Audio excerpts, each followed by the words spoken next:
Hello សួស្តីអ្នកនរគ្នាត្រឡប់មកវិញជាមួយនឹងការសង្ខេបសាច់រឿង Ben 10របស់យើងជាបន្តដែលនៅក្នុង episode បើក្បាល season ថ្មីនេះយើងក៏បានឃើញក្រុម Ben ទទួលបានការដាក់ទោសពីសមាជិក Plumber ផ្ទាល់តែម្ដងចង់តែទោសពួកគេនឹងមានរូបរាងយ៉ាងម៉េចហើយហេតុអ្វីបានជាពួកគេត្រូវផ្ដន់ទោសទៅតាមដានទាំងអស់គ្នា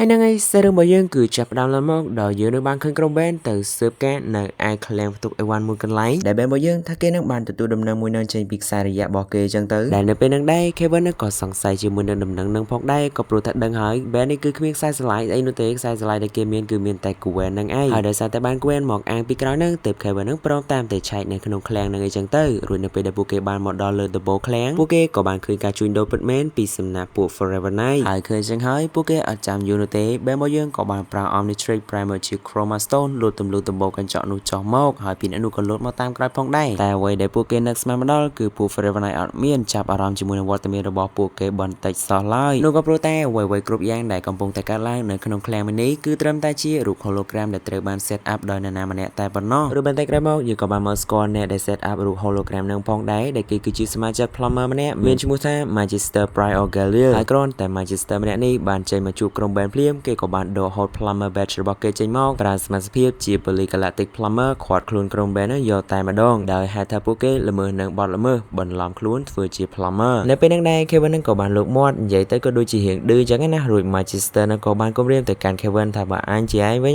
ញអញមិនបើកមាត់និយាយនោះទេទុកមាត់ symbol ប្រហុកវិញហើយបន្ទាប់ពី Kevin លឿនចឹងដោយគេតែខ្លួនគេនឹងអាចចាត់ការ Magister បានគេក៏អត់ខ្លាចផងដែរក៏តបទៅវិញបែបផ្កើនេះចឹងទៅចំណែក Magister មានតែខ្លាចស្អីអាក្មេងមួយថ្ងៃនងទៅកើតហ្នឹងឯងនេះ Plumber សមាជិកស៊ីនចង់ចូលពេលណាក៏ចូលមកចំណែក Kevin វិញមានឯក្តៅដូចបាយពូពាក្យសម្ដីរបស់ Gwen ខាត់ហ្នឹងក៏មិនស្ដាប់នោះដែរក៏បានហក់ចូលទៅវាយ Magister តែក៏ត្រូវបាន Magister នឹងចាប់កាច់ដៃបោកព្រុសនៅពេលដែល Kevin ងើបមកវិញនឹងក៏បានទៅស្រូបដៃហើយក៏បានមកលេង Magister ត្រូវមាត់ដៃផងដែរតែដោយសារតែ Magister មានភារកិច្ចជាប់ខ្លួនអត់មានពេលស៊ីមកមួយកូនក្មេងអាចខ្មានោះទេគេក៏បានដកកំភ្លើងមកបាញ់ចំណងខ្សែចាប់ចង Kevin ជាប់បញ្យួរឡើងលើអញ្ចឹងទៅហើយគេបែបហ្នឹង Ben ជាមួយនឹង Gwen ក៏ត្រៀមក្នុងការប្រយុទ្ធផងដែរហើយ Magister ក៏បានខាត់ពួកគេអញ្ចឹងទៅតែពួកគេអត់ស្ដាប់នោះទេនៅពេលហ្នឹង Magister ក៏ប្រើកំភ្លើងបាញ់ចំណងវាប្រាតែក៏ត្រូវបាន Gwen block ចំណែក Ben វិញក៏ប្រើ Omnitrix Primer ជា Goop ហើយក៏បានហោះចូលទៅរំពាត់ខ្លួន Magister ចុះឡើងអញ្ចឹងទៅរួចគេក៏អាចចាប់ Magister បាននៅបាននិយាយថាបើចង់និយាយបានតែកុំប្រើដៃជើងហើយក្រោយមកយើងក៏បានឃើញពួកគេឈរនិយាយគ្នានៅលើដំបូលដោយកិច្ចសន្ទនារបស់ពួកគេនឹងយើងក៏បានមកដឹងថា Magister មកផែនដីក៏ដោយសារតែគេនឹងទទួលបានរបាយការណ៍ពី3តាក់ទងមួយក្រុម Ben នឹងចេញធ្វើសកម្មភាពជា Plumber តែដែលពួកគេនឹងមិនមែនជា Plumber នឹងឯងហើយនៅពេលហ្នឹង Gwen ក៏យកសមាជិកភាពរបស់លោកតា Mark មកធ្វើជាសំអាងតែក៏ត្រូវបាន Magister បកតបមកវិញថាបើទោះបីជាពួកឯងនឹងមានខ្សែស្រឡាយជា Plumber ក៏ដោយក៏មិនមានន័យថាពួកឯងនឹងជា Plumber នោះដែរហើយជាពិសេសនោះគឺ Kevin មិនមានតែខ្សែស្រឡាយជា Plumber មកអាងផងក៏ប៉ុន្តែភ្លាម Kevin នឹងក៏តបប្រងនឹងលើកយកសមាជិកភាពឪពុកដៅរបស់គេមកប្រាប់តែគេនឹងក៏សម្រេចចិត្តមិននិយាយវិញដោយសារតែមិនចង់រំលឹករឿងហ្នឹងក្រោយមកទៀត Magister ក៏ប្រាប់ពីមូលហេតុដែលពួក Plumber បិទដំណើរការនៅលើផែនដីចោលនោះក៏ព្រោះតែកាលពី5ឆ្នាំមុន Ben បានចាត់ការវាការបាត់ហើយអញ្ចឹងដោយសារតែផែនដីអត់មានសត្រូវវាក៏គ្មានហេតុផលដែលត្រូវឲ្យពួក Plumber មកចំណាយកម្លាំងការពារនោះដែរយ៉ាងណាពួកគេក៏មានភពជាង300ជាងទៀតឯណោះដែលត្រូវការពារនៅក្នុងតំបន់លំហមួយហ្នឹងហើយ Ben ភ្លាមនៅពេលដែលលើអពេហ្នឹងថាផែនដីអស់សត្រូវគេក៏បានលើកយកករណីរបស់ពួក Hybrid យកមកប្រាប់ក៏ប៉ុន្តែ Magister អត់ជឿនោះទេក៏ដោយសារតែគេអត់បានទទួលដំណឹងហើយក៏អត់មានផតាំងនោះដែរដែលពួកនឹងមកធ្វើសកម្មភាពនៅផែនដីហើយគេក៏បានថែមទៀតថាយ៉ាងយូរពី3ខែទៀតគេនឹងបញ្ជូន Magister ថ្មីម្នាក់ឲ្យមកគ្រប់គ្រងនៅតំបន់មួយហ្នឹងហើយបើមានផតាំងអីទៅបញ្ជាក់មួយគេទៅទុកឲ្យ Magister ម្នាក់នោះជាអ្នកដោះស្រាយហើយ Magister Galil ក៏បន្ថែមទៀតថាដោយសារតែ Ben ពាក់ Omnitrix ដែលជាបច្ចេកវិទ្យារបស់ពួក Galvan អញ្ចឹងគេនឹងគឺស្ថិតនៅក្នុងករណីពិសេសអាចនិយាយបានថាគេជា Plumber ផងអាចថាមិនមែនផងហើយទោះបីជា Ben អាចជ្រៀតជ្រែកចូលទៅក្នុងរឿង Plumber បានតែក៏ស្ថិតនៅក្នុងលក្ខខណ្ឌដែលពួក Galvan សម្ដៅទៅដល់ Asmat នឹងបានស្នើទៅកាន់ Plumber ដែលថា Ben អាចជ្រៀតជ្រែកបានតែរឿងធំតែប៉ុណ្ណោះអារឿងតូចៗគេធ្វើប្រចាំថ្ងៃហ្នឹងគឺខុសទាំងស្រុងតែម្ដងនៅពេលហ្នឹង Magister ក៏ព្រមដល់លេង Ben ជាមួយនឹង Gwen ដោយសារតែពួកគេនឹងមានខ្សែស្រឡាយអញ្ចឹងទៅក៏ប៉ុន្តែសម្រាប់ Kevin អ្វីក៏គេអត់មាននោះដែរគេមានដែរតែមានសុទ្ធតែកំណត់ត្រាបត់ល្មើសនិងធ្លាប់ចូលទៅក្នុង The Novo ទៀតអញ្ចឹងគឺគេចអត់រួចនោះទេក៏ប៉ុន្តែដោយសារតែបាន Gwen ជាមួយនឹង Ben នឹង back up ពីក្រោយទើប Magister នឹងក៏ព្រមដល់លេងពួកគេអញ្ចឹងទៅតែ Magister ក៏ទា Plumber badge របស់ Magister Labrid ដែល Kevin នឹងបានយកនៅក្នុង episode 1ត្រឡប់មកវិញផងដែរដោយ Kevin នៅពេលហ្នឹងគឺឲ្យទាំងមិនអស់ចិត្តតែម្ដងតែធ្វើម៉េចបើមិនឲ្យគឺចូលទៅក្នុង The Novo នឹងឯងហើយមុននឹង Magister Galil ចាក់ចេញគេក៏បាន បានព្រមមានតែក្រុម band ផងដែរថាបើចូលមកពាក់ព័ន្ធជាមួយនឹងរឿង Plumber ម្ដងទៀតពួកគេទាំងអស់គ្នានឹងមិនថា band នោះទេប្រកាសជាចូលទៅក្នុង The Novel ជាមិនខានហ្នឹងហើយបន្ទាប់ពី Magister Teleport ទៅបានក្រុម band ក៏នៅឈរទាំងក្រៀមក្រំនឹងឯងនឹងងើឆ្ងល់ថានឹងមែនជាទីបញ្ចប់របស់ពួកយើងហ៎ហើយរឿងវាក់ចិត្តក្រៀមក្រំឯហ្នឹងនៅជាមួយ band អត់បានយូរនោះទេស្អែកឡើងគ្រាន់តែបានផឹកទឹក smoothie ប្រហែលកែវហ្នឹង band គឺថាអារម្មណ៍ល្អមកវិញបាត់ទៅហើយនៅពេលហ្នឹងដែរពួកគេក៏ចាប់ផ្ដើមភាសាគ្នាថាត្រូវធ្វើមិនទៀតបើ Magister Gallier ហ្នឹង band ពួកគេមិនឲ្យចូលពាក់ព័ន្ធមួយរឿង Plumber បាត់ទៅហើយហ្នឹង band ក៏តបទៅវិញថាពួកយើងគឺនៅតែបន្តដែលកំចាត់ alien ដោយរាល់ដងនឹងឯងហើយយើងក៏មិនប្រកាសផងដែរថាពួក Plumber ហ្នឹងនឹងត្រឡប់មកវិញហើយបើមកហ្នឹងក៏មិនដឹងជាពេលណានោះដែរពេលហ្នឹង Kevin ក៏បាននិយាយថា Magister បានយក Plumber Badge គេទៅបាត់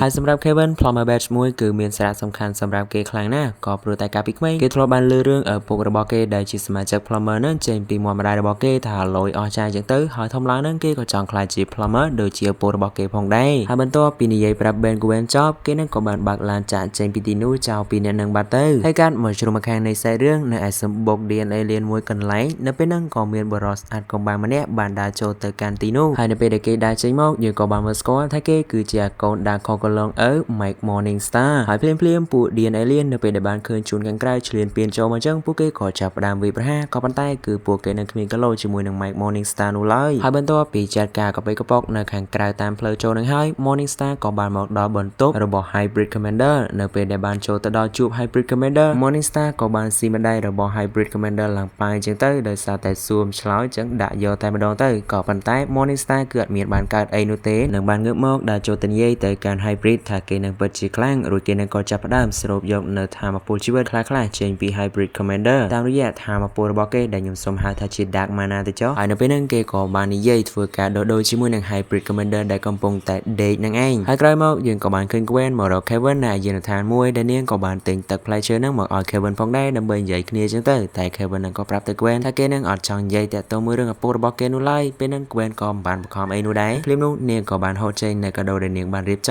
ំគឺជាថង់មួយពោពេញទៅដោយឃ្លីដែលផលិតចេញពីលោហៈធាតុផ្សេងទុកសម្រាប់ឲ្យ Kevin ហ្នឹងប្រើប្រាស់ក្នុងការដែលគេត្រូវការស្រូបដើម្បីប្រយុទ្ធគ្នាចឹងទៅហើយនៅពេលដែលពួកគេនិយាយត្រូវគ្នារៀបនឹងថើបគ្នាហ្នឹងក៏ស្រាប់តែ Hybrid Commander បានទម្លុះចិញ្ចែនចូលមកចង់ចាត់ការពួកគេតែម្ដងហើយពេលហ្នឹង Kevin នៅដូចចេះហើយខ្វះពេលចូលទៅចាត់ការមែនណាហើយក៏បានហក់ចូលទៅដាក់ Hybrid ពីរដៃក៏ប៉ុន្តែគឺដូចជាអត់មានអាសើបអីនោះទេហើយក៏ស៊ីមកជើងរបស់ Hybrid វិញឡើងប៉ាយចឹងទៅចំណែក Gwen ភ្លាមក៏បានប្រាថ្នាពលម៉ាណាចូលទៅចាប់ចង Hybrid ផងដែរក៏ប៉ុន្តែចងអត់ជាប់នោះទេហើយនៅពេលដែល Gwen ឌឺហ្នឹង Hybrid ក៏បានចូលមកសំពងយកតែម្ដងតែនាងហ្នឹងក៏បានរងដោយម៉ាណារបស់នាងផងដែរតែរងអត់បានយូរនោះទេហើយម្ដាយចុងក្រោយហ្នឹង B នឹងត្រូវហើយតែ Kevin ហ្នឹងក៏បានចូលមករងនាងហើយបន្ទាប់ពី Kevin សន្លប់ Hybrid ក៏ត្រៀមមួយដៃក្នុងការផ្ដាច់ពួកគេផងដែរតែភ្លាមនោះក៏បាន Ben នៅក្នុងទម្រង់ Shumangazor ចូលមកចាប់ដៃគេជាប់និងបាននិយាយថាមិនក៏ឯងមិនវាយជាមួយនឹងអ្នកដែលមានមៀតប៉ិនគ្នាមុននឹងគេនឹងចាប់គូវែង Hybrid Commander ចេញទៅខាងក្រៅឡើងដល់ណាដល់ណីហើយនៅពេលដែលពួក Ben កំពុងតែចូលមកពាក់ Hybrid នឹងកំពុងតែដេកហ្នឹងក៏ស្រាប់តែ Magister Gallier បាន teleport មកកន្លែងហ្នឹងតែម្ដងហើយ Ben ពេលហ្នឹងក៏ប្រាប់ទៅ Magister ថាពួក Hybrid នឹងឯងដែលគេធ្លាប់បាននិយាយប្រាប់ថាមានសកម្មភាពនៅលើផែនដីក៏ប៉ុន្តែដោយសារតែអត់មានភស្តុតាងណាមួយ